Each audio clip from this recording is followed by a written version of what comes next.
चला तर मंडळी, मस्त असा चिकनचा झणझणीत रस्सा बनवूया।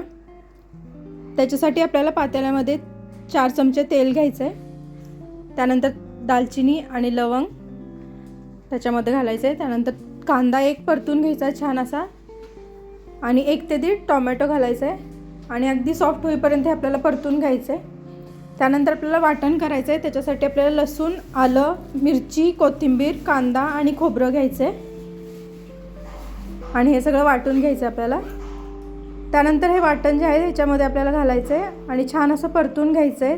त्यामध्ये चिकन घालायचं आहे आणि हळद, मीठ आणि गरम मसाला पावडर झाकून याला मस्त असं शिजू द्यायचं आहे आपल्याला। त्यानंतर आपला कांदा लसूण मसाला जो असतो तो याच्यामध्ये 2 ते 3 चमचे घालायचा आहे आणि लिंबाचा रस। त्यानंतर गरम पाणी घालायचं याच्यामध्ये। बघा, मस्त असा चिकनचा रस्सा तयार आहे।